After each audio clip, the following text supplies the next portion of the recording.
नमस्कार दोस्तों, मेरा नाम दीपक है और आप देख रहे हैं study deep channel. Study deep channel को सब्सक्राइब करें दोस्तों। 4 state PCS, CDS, NDA, SSC, UK, SSSC और तमाम तरीके के जितने भी स्टेट लेवल के ऑल वनडे एग्ज़ाम होते हैं, मेरे चैनल को सब्सक्राइब करें फॉर जनरल स्टडी के लिए। और जनरल स्टडी में हम जो है जल्दी आप लोगों के बीच में history, polity, economics, geography, Hindi grammar और करंट अफेयर्स की सीरीज़ भी लेकर आएंगे। अभी हम जो है यहाँ पर साइंस की सीरीज़ को लेकर चल रहे हैं। ये साइंस का दूसरा लेक्चर है। आप लोग जो है इस लेक्चर को एंजॉय करें। और मेरा जो यहाँ पर मेन पर्पस है उन लोगों तक भी साइंस की पहुँच पहुँचाना जो लोग साइंस को सिर्फ रटते हैं, उन लोगों को भी साइंस समझाना। जिन लोगों ने साइंस को 10वीं में छोड़ दिया या 10वीं से पहले क्लासों में छोड़ दिया। साइंस बहुत ज़्यादा मोस्ट इम्पोर्टेंट है जनरल स्टडी के लिए और बहुत अच्छे क्वेश्चन यहाँ से आप लोगों के पेपर में बनते हैं, चाहे वो स्टेट PCS का एग्ज़ाम हो या फिर कोई भी वनडे एग्ज़ाम हो। तो आइए आज हम शुरुआत करते हैं एक और लेक्चर की। और आज हम जो इस लेक्चर में बात करेंगे दोस्तों, वो भी जीवों के वर्गीकरण के बारे में। साइंस में हम जो है बायोलॉजी को लेकर चल रहे हैं और बायोलॉजी का आप लोगों ने पहला लेक्चर यहाँ पर देख लिया है। तो आइए इस बात कर लेते हैं जीवों के वर्गीकरण के बारे में। जीवों के वर्गीकरण के बारे में बात करने से पहले मैं आप लोगों से यही क्वेश्चन पूछना चाहूँगा, या फिर आप लोगों के दिमाग में यही क्वेश्चन आता होगा कि भाई हम जो है जीवों का वर्गीकरण क्यों पढ़ते हैं, क्लासिफिकेशन ऑफ ऑर्गेनिज्म क्यों पढ़ते हैं। दोस्तों, इसको इस प्रकार के उदाहरण से समझने का प्रयास करते हैं कि अगर आप लोग कभी जो है लाइब्रेरी में पढ़ने के लिए जाते हो, और लाइब्रेरी में जब पढ़ने के लिए जाते हो तो वहाँ पर जो बुक हैं उनका जो शेड्यूल है, उनका जो या सिस्टमेटिक ढंग से जो लगा रखे हैं वो नहीं लगा रखे हैं, वो रैंडमली कोई बुक कहीं भी रखी है। कोई प्रॉपर ऐसा नहीं है कि इस खाने पे आप लोगों को हिस्ट्री की मिलेगी, इस वाले जो है उसमें आप लोगों को जो है यहाँ पर पॉलिटी की मिलेगी, इस वाले खाने पे आप लोगों को बायोलॉजी की मिलेगी। तो आप लोगों को थोड़ा सा यहाँ पर एक तो किसी भी बुक्स को आप आसानी से नहीं निकाल पाओगे, उसकी स्टडी करने के लिए आप लोगों को थोड़ा सा टाइम लगेगा और एक मतलब कहीं ना कहीं आप लोगों के लिए वहाँ पर प्रॉब्लम होगी। तो यही चीज़ें हम जब देखते हैं तो जीवों के साथ जो हमारे ऑर्गेनिज्म हैं उनके साथ होता है। अर्थ में लाखों करोड़ों जीव हैं और उन लाखों करोड़ों जीव की स्टडी कर पाना वैज्ञानिकों के लिए एक टेढ़ी खीर थी। और इस टेढ़ी खीर को उन्होंने सही करने के लिए कई पैंतरे अपनाए। उन्होंने सबसे अच्छे ढंग से जो है स्टडी करने के लिए उन्होंने क्या किया, उन्होंने कहा कि हम जीवों को क्लासिफाइड करेंगे। और इसके लिए जो सबसे पहले यहाँ पर आते हैं वो कैरोलस लीनियस आते हैं। कैरोलस लीनियस जो हैं 2 किंगडम क्लासिफिकेशन सिस्टम देते हैं और इसीलिए उन्हें जो है फादर ऑफ टैक्सोनॉमी कहा जाता है। That is most important. Father of taxonomy किसे कहते हैं दोस्तों? फादर ऑफ टैक्सोनॉमी जो है वर्गीकी के पिता किसे कहते हैं? कैरोलस लीनियस को वर्गीकी के पिता कहते हैं। ये बहुत ज़्यादा इम्पोर्टेंट है और उनकी जो एक पुस्तक थी उसको भी आप लोगों ने याद रखना है।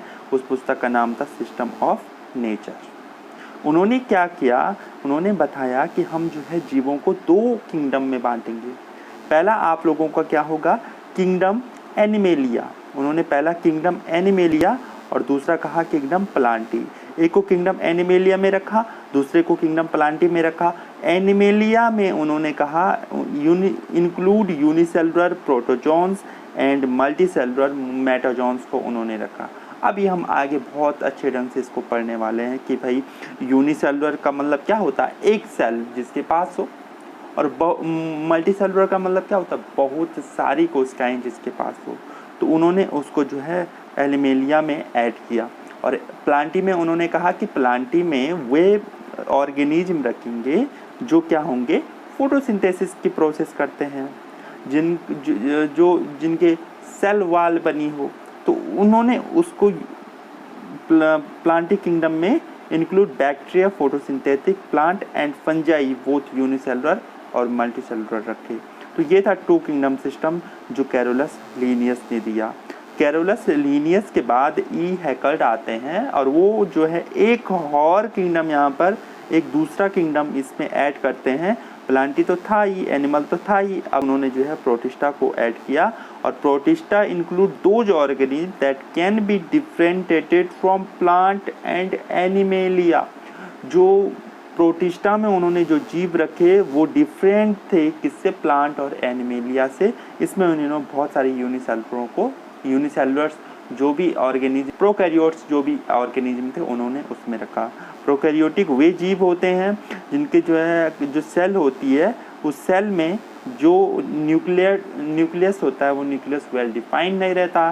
सेल के जो अन्य ऑर्गेनिज्म होते हैं वो ऑर्गेनिज्म जो मेम्ब्रेननेस होंगे, जो झिल्ली युक्त ऑर्गेनल्स होंगे वो भी क्या होते हैं, वेल डिफाइंड नहीं रहते दोस्तों, तो उन्हें प्रोकैरियोटिक होते हैं। और जिनमें ये सारी चीज़ें होती हैं, न्यूक्लियस वेल डिफाइन होगा और सारे जो भी झिल्ली युक्त पदार्थ होंगे वो भी, झिल्ली युक्त जो भी कोशिकांग होंगे वो भी उसमें पाए जाते होंगे, तो ये वो सारे में रखे।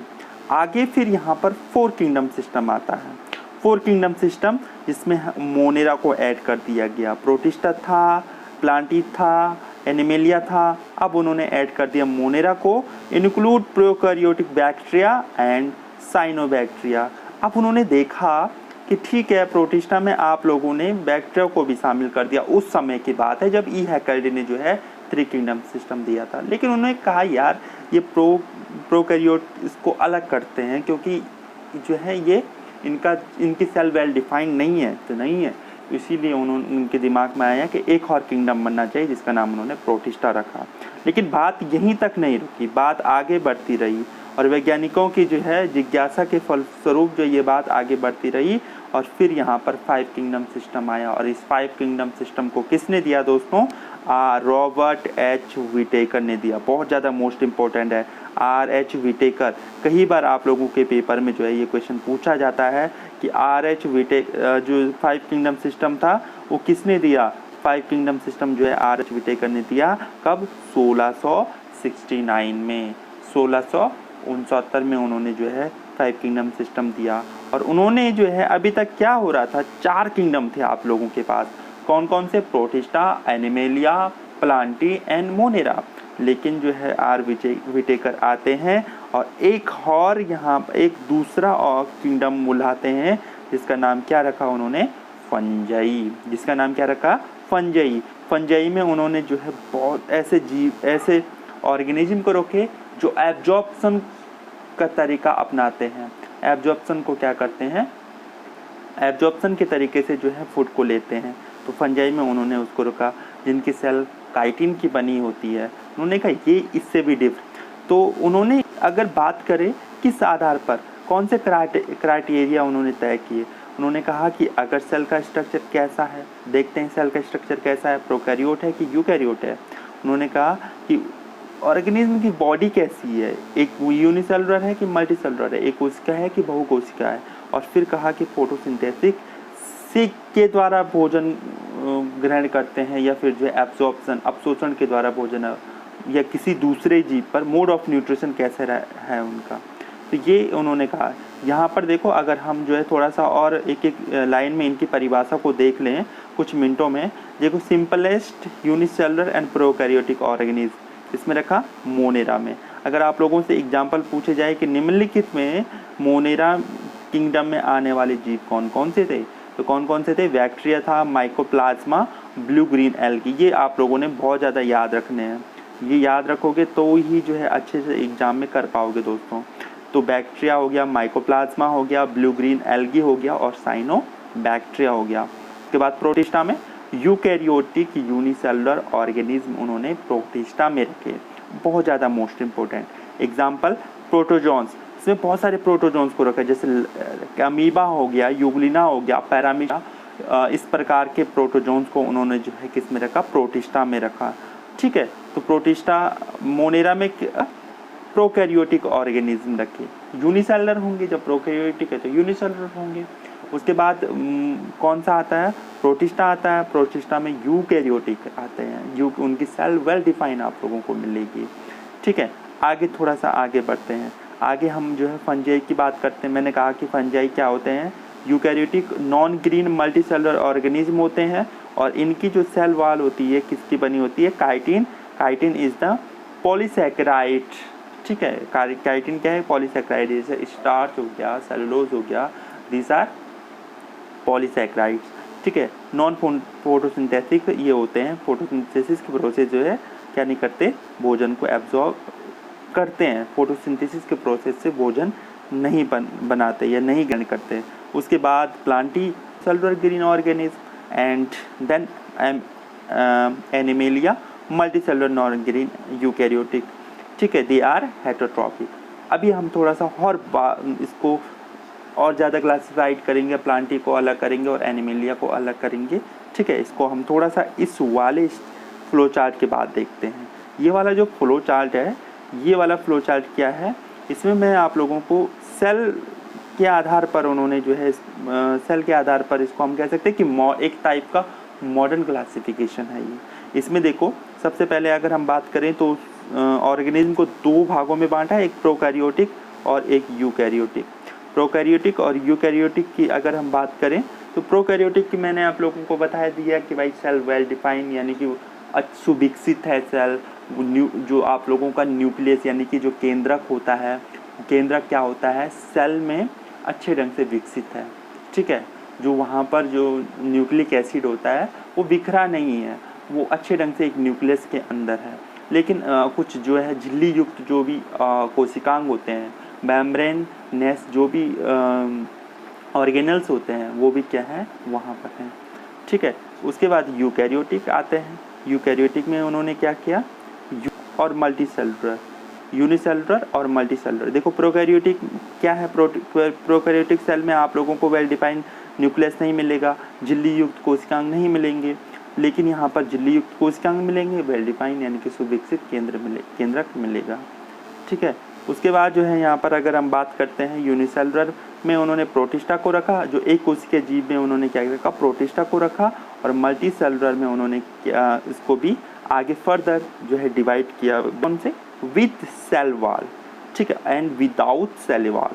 जहाँ पर सेल वॉल मिलेगी, आप लोग प्लांट और एनिमल को अगर डिफरेंट करोगे तो ये अगर मैं मानो इसको प्लांट सेल है और ये एनिमल सेल है, कैसे डिफाइन करोगे, यहाँ पर अगर प्लांट सेल की बात करेंगे तो उसमें जो सेल वॉल पाई जाती है, एंड देन एनिमल सेल में सेल वॉल नहीं पाई जाती, सीधा प्लाज्मा मेम्ब्रेन आप लोगों को मिलेगी। प्लाज्मा मेम्ब्रेन दोनों में मिलती है, लेकिन सेल वॉल सिर्फ प्लांट में, प्लांट को इस पर कर सकते हैं, ठीक है। उसके बाद जो है मल्टीसेलुलर में उन्होंने विद सेल वॉल में उन्होंने एक तो फंजाई को रखा और दूसरा प्लांटी को रखा।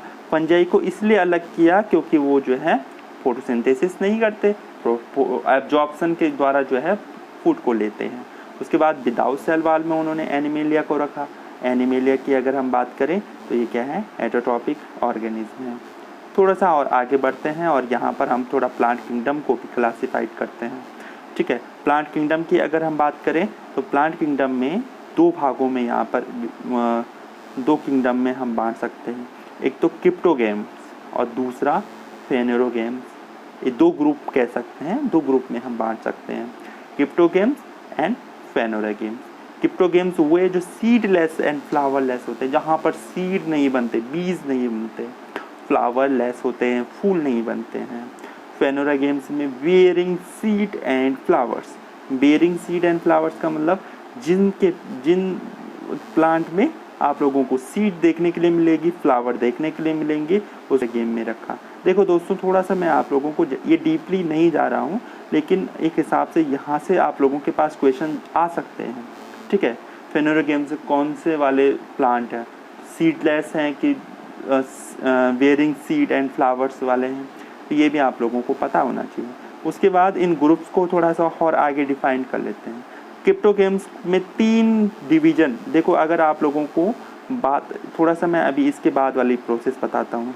3 डिवीज़न में बांटा, ठीक है। एक तो थैलोफाइटा, ब्रायोफाइटा एंड टेरिडोफाइटा, ठीक है। इसको हम बहुत आगे और अच्छा डिफाइन ढंग से पढ़ने वाले हैं अगली कुछ क्लासों में। तो थैलोफाइटा में उन्होंने क्या किया, एल्गी को रखा। अभी आप लोग थोड़ा सा इतना इस फ्लो चार्ट को अपने दिमाग में रखना, जब हम थैलोफाइटा को अच्छे ढंग से पढ़ेंगे, ब्रायोफाइटा को अच्छे ढंग से पढ़ेंगे, टेरिडोफाइटा को अच्छे ढंग से पढ़ेंगे, तो वहाँ पर और अच्छे ढंग से क्लियर करेंगे। तो थैलोफाइटा में उन्होंने किसको रखा, एल्गी को रखा, ठीक है। थैलोफाइटा में एल्गी को रखा। ब्रायोफाइटा को फिर से डिफाइन किया, इसको हम बाद में पढ़ लेंगे, और टेरिडोफाइटा। तो क्रिप्टोगेम्स में जो सीडलेस और जो फ्लावरलेस प्लांट है वो कौन कौन से, ब्रायोफाइटा हो गया, टेरिडोफाइटा हो गया एंड थैलोफाइटा हो गया। और थैलोफाइटा में मेनली जो कौन आते हैं, एल्गी आते हैं।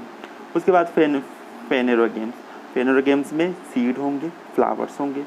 उसको भी दो जो है यहाँ पर डिवीजन में बांटा, gymnosperm and angiosperm, gymnosperm and angiosperm.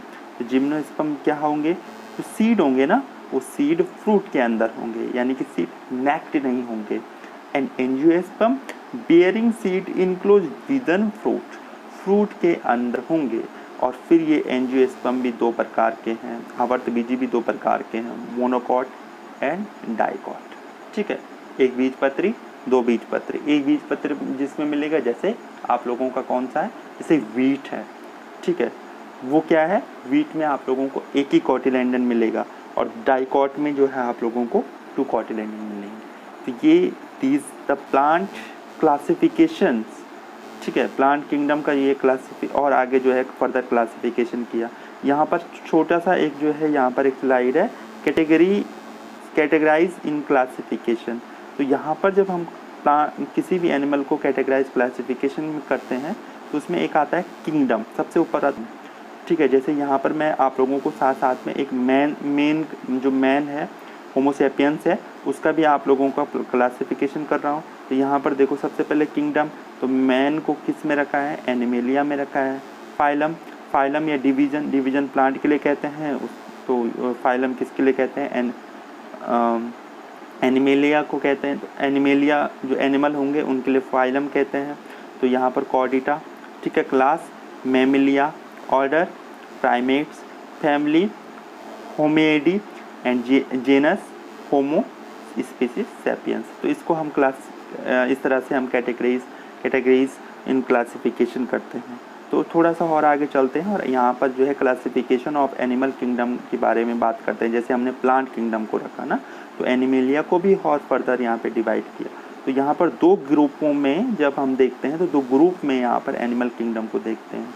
तो नॉन कॉर्डेटा, दूसरा कॉर्डेटा, एक तो नॉन कॉर्डेटा और कॉर्डेटा। एनिमल किंगडम को जैसे वहाँ पर हम किसके आधार पर, कि अगर सीड और फ्लावर मिलते हैं तो क्रिप्टोगेम्स, और नहीं मिल रहे हैं तो फेनोरोगेम्स, और नहीं मिल रहे हैं तो क्रिप्टोगेम्स।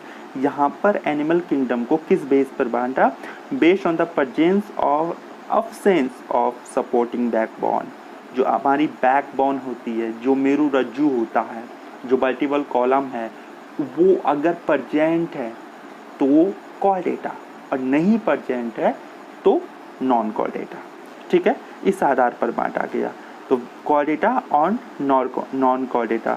तो जो नॉन कॉर्डेटा में कौन कौन से फाइलम आए, पोरीफेरा आया, इनको हम और आगे डिफाइन करके और ज़्यादा पढ़ेंगे। सिलेंटेडा आया, प्लेटीहेलमिन्थीज आया, नेमेटीहेलमिन्थीज आया, Annelida, Arthropoda, Mollusca and then Echinodermata, ठीक है। ये नॉन कॉर्डेट हैं भाई, बैकबोन मिलेगी, लेकिन इनके भी फिर अलग अलग, नॉन कॉर्डेटा के भी अलग अलग कैरेक्टरिस्टिक है, ठीक है। तो इस प्रकार से हम देखेंगे और एक हिसाब से हम जब इसको पढ़ते हैं क्लासिफिकेशन को, तो हमें लगता है कहीं ना कहीं जो हम सबसे एडवांस जो मनुष्य का विकास हुआ है वो कहीं ना कहीं कभी ना कभी एक छोटा सा जीव था, ठीक है। तो और जो धीरे धीरे विकसित हुआ और आज इस स्टेज में तक पहुंच गया है।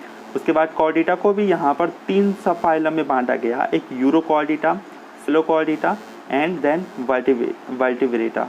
और वर्टिब्रेटा को भी जो है फिर फर्दर आगे क्लास में बांटा गया, जिसमें आप लोगों को अब देखेंगे तो फिशिस हो गया, एम्फीबिया हो गया, रेप्टिलिया हो गया, एवीज हो गया और मैमिलिया हो गया।